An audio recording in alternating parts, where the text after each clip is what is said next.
ವಿದ್ಯಾರ್ಥಿನಿಯರನ್ನ ದಾರಿ ತಪ್ಪಿಸೋರು ಇನ್ನಾದರೂ ನಿಮ್ಮ ಕೆಲಸವನ್ನ ನಿಲ್ಲಿಸಿ. ಅಂತಾರಾಷ್ಟ್ರೀಯ ಮಟ್ಟದಲ್ಲಿ ನಮ್ಮ ಕಾಲೇಜು ಚರ್ಚೆಯಾಗಿದೆ. ನಮ್ಮ ಮೇಲೆ ಏನೇ ಆರೋಪ ಮಾಡಿದ್ರು ಅವರು ನಮ್ಮ ವಿದ್ಯಾರ್ಥಿಗಳು. ವಿದ್ಯಾರ್ಥಿನಿಯರ ಬಗ್ಗೆ ನಮಗೆ ಬಹಳ ಅನುಕಂಪ ಇದೆ ಅಂತ ಉಡುಪಿ ಸರ್ಕಾರಿ ಮಹಿಳಾ ಪದವಿ ಪೂರ್ವ ಕಾಲೇಜಿನ ಪ್ರಾಂಶುಪಾಲ ರುದ್ರೇಗೌಡ ಎಸ್ ಹೇಳಿಕೆಯನ್ನ ನೀಡಿದ್ದಾರೆ. ಉಡುಪಿಯಲ್ಲಿ ಈ ಕುರಿತು ಪ್ರತಿಕ್ರಿಯೆ ನೀಡಿದ ಅವರು, ಕಾಲೇಜಿನ 30 ವರ್ಷದ ಹೆಸರು ಉಳಿಸೋದು ನಮ್ಮ ಕರ್ತವ್ಯ. ಕಾಲೇಜಿನ ಶಿಸ್ತು ನಿಯಮವನ್ನ ವಿದ್ಯಾರ್ಥಿನಿಯರು ಮೀರಿದ್ದಾರೆ. ಆ ಶಿಸ್ತಿನ ವರ್ತನೆಯನ್ನ 1 ತಿಂಗಳು ನಾವು ಸಹಿಸಿಕೊಂಡಿದ್ದೇವೆ.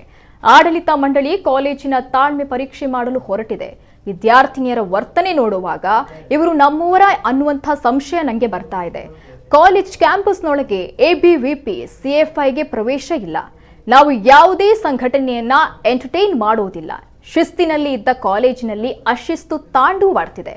ಅಂತಾರಾಷ್ಟ್ರೀಯ ಮಟ್ಟದಲ್ಲಿ ನಮ್ಮ ಕಾಲೇಜು ಚರ್ಚೆಯಾಗಿದೆ ಅಂತ ಹೇಳಿತ್ತು. ಶಿಸ್ತು ಏನಿದೆ, ನಿಯಮ ಏನಿದೆ ಅವರಿಗೂ ಕೂಡ ಸ್ಪಷ್ಟವಾಗಿ ಗೊತ್ತಿದೆ.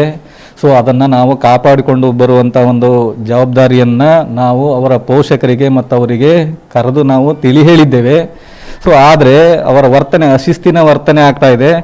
ನಾವು ಅವರ ಅಶಿಸ್ತಿನ ವರ್ತನೆಯನ್ನು ನಾವು ತಾಳ್ಮೆಯಿಂದ ಇಲ್ಲಿವರೆಗೆ ನಮ್ಮ ಆಡಳಿತ ಮಂಡಳಿ, ಇಲಾಖೆ, ನಮ್ಮ ಸಿಬ್ಬಂದಿಯವರೆಲ್ಲರೂ ಕೂಡ ನಮ್ಮ ತಾಳ್ಮೆ ಪರೀಕ್ಷೆ ಮಾಡಿದ್ದಾರೆ. 1000 ವಿದ್ಯಾರ್ಥಿನಿಯರು ಈ ಕ್ಯಾಂಪಸ್ ಒಳಗಡೆ ಇದ್ದಾರೆ.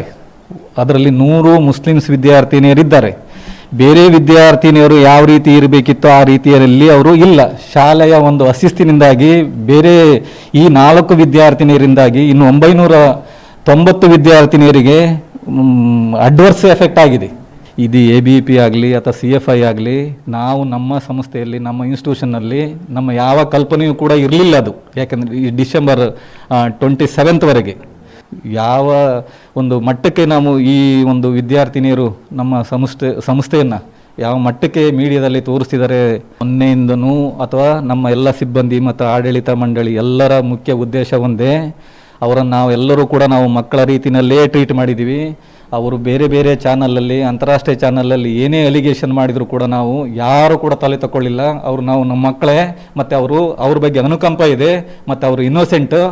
ಅವರ ಒಂದು ಹಿಂದೆ ಏನಾದರೂ ಇದ್ದು ಅವರನ್ನು ದಾರಿ ತಪ್ಪಿಸಿದ್ರೆ ದಯವಿಟ್ಟು ಅದನ್ನು ನಿಲ್ಲಿಸಲಿ. ಶಾಲೆಯ ಒಂದು ಶಿಸ್ತೇನಿದೆ, ನಮ್ಮದು ಘನತೆ ಏನಿದೆ, ಏನು ಹೆಸರನ್ನು ಇಲ್ಲಿವರೆಗೆ ಉಳಿಸಿದೆ ಅದನ್ನು ಉಳಿಸ್ಕೊಂಡು ಹೋಗಲಿ.